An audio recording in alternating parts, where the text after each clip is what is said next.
2 aastat.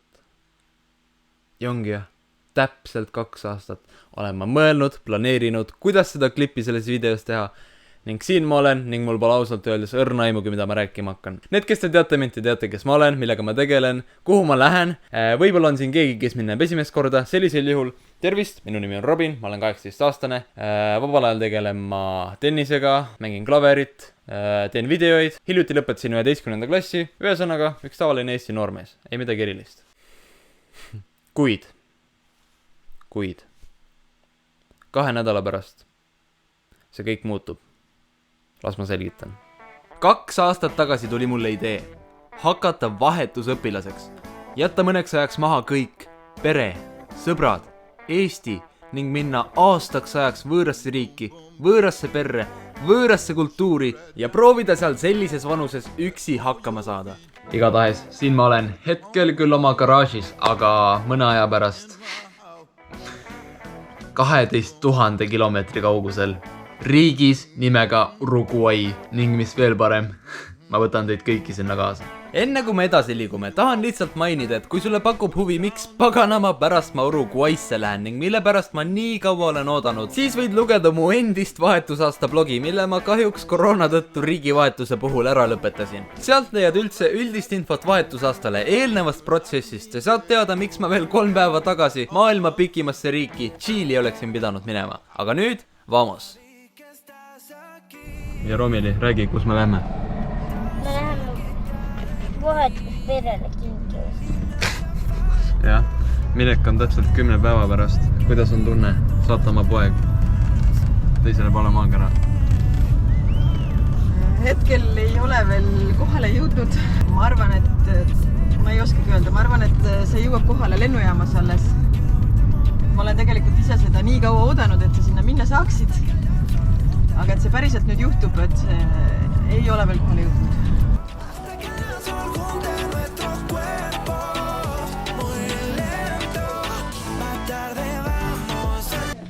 Jumal küll, Robin, mida sa siis kaasa võtad? Ma ei tea ausõna. Tartu, Kuressaare, Rakvere, kõik nagu olulised asjad on peal. Kuule, siin on vist rohkem peal.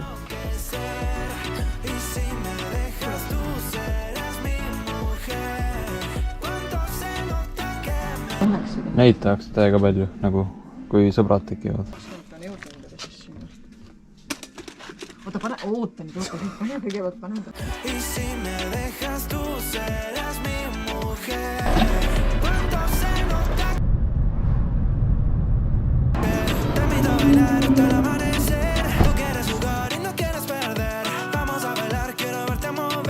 Vaata, sa neid ei tahaks võtta. Reaalselt inimesed arvavad, et ma olen mingis segane, et ma vlogin Rimi poes. Nagu kes see teeb seda? Lihtsalt. Need siin.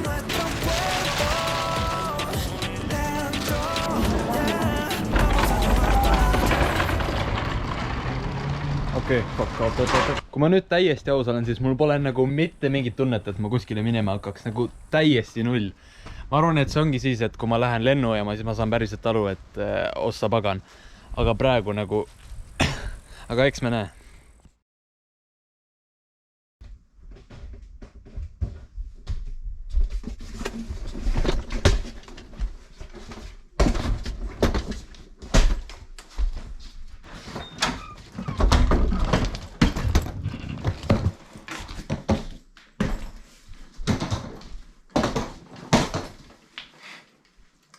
See peab mahtuma siia.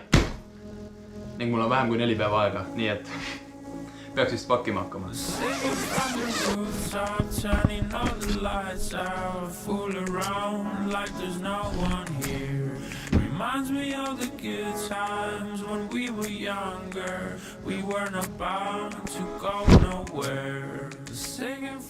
No nii, tere taas. Kell on 10, kõik magavad, nii et ma pean sosistama. Olen siin oma toas, kuulen ladina muusikat ja mu tuba pole varem nii sassis olnud kui praegu. Täiesti lõpp. Igatahes need asjad lähevad siis kohvrisse. Homme tulevad ka pesust puhtad asjad, mida ma panen ka siia käsipagasisse. Ma ei tea veel, mis ma panen. Ma arvan mingi tähtsamad dokumendid. Aga jaa, igatahes ma tahtsin öelda, et eile sain ma teada vahetuspere inimesed, kelle juures ma siis hakkan elama, kuigi tegu on ajutise vahetusperega, mis siis tähendab seda, et ma elan nende juures senikaua, kuni mulle leitakse päris pere. Kui nad ei ole just nõus mind enda juures aasta aega hoidma. Aga jaa, peres on mul ema, isa kahjuks ei ole, siis mul on endast aasta aega noorem õde ning ka 3 aastat vanem õde, kes elab siis pealinnas Montevideos eraldi. Aga jaa, ma hakkan elama sellises linnas nagu Salto, ma ei tea, kas siit näeb.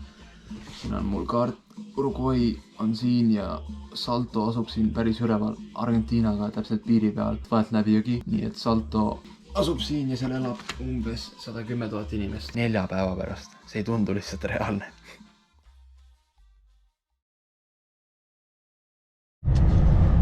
Täna on reede 13. Vahetusaastani on jäänud 2 päeva, kuid enne seda on jäänud veel viimane takistus. Nimelt koroonatesti tegemine. Sellest sõltub see, kas ma siis 2 päeva pärast lähen lennujaama või pean ootama teadmatuseni. Aga oletame, et me lähme. Kuidas on tunne, et saata oma poeg? Küsin ka sinu käest. No, mis siin tunne? Aegselt hakkab hirm peale tulema, et ongi päev käes, kus ära lendada. Sinust on väga suur tugi kodus. Ühtepidi on väga hea meel, teistpidi on päris nukker tunne tulemas. Võiks öelda nii, et üks silm naerab, teine nutab. Aga no, loodame, et see ikka lennuka peale.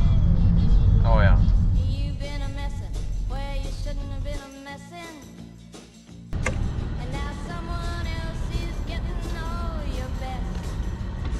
Koroona, kui sa oled läbi põdenud, siis sa võid 4 kuud hiljem veel positiivse testi saada. Vahetusaasta on edasi lükkunud 6 korda. Ma olen pidanud riiki vahetama, kus mul oli pere olemas. Ja nüüd mul on lennuni 2 päeva ja ma ikka ei tea kindlalt, kas ma saan minna. Kõik sõltubki nüüd lihtsalt sellest koroonatesti tulemusest.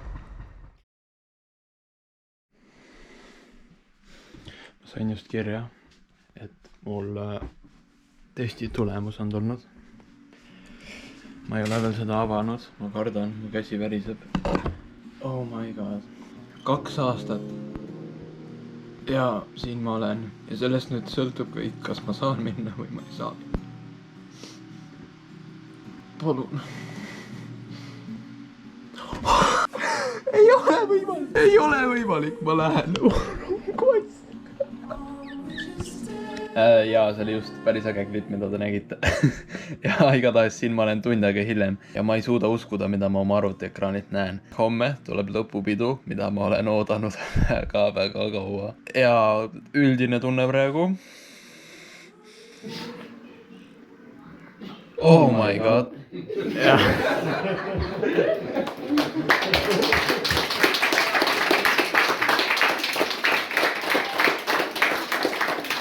Täna on vahetusaastani jäänud 1 päev ning lõpupidu.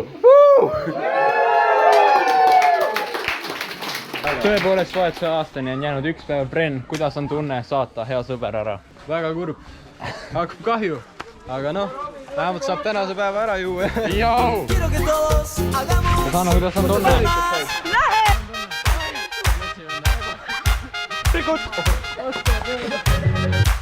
Ma teen saltot, vaat seda.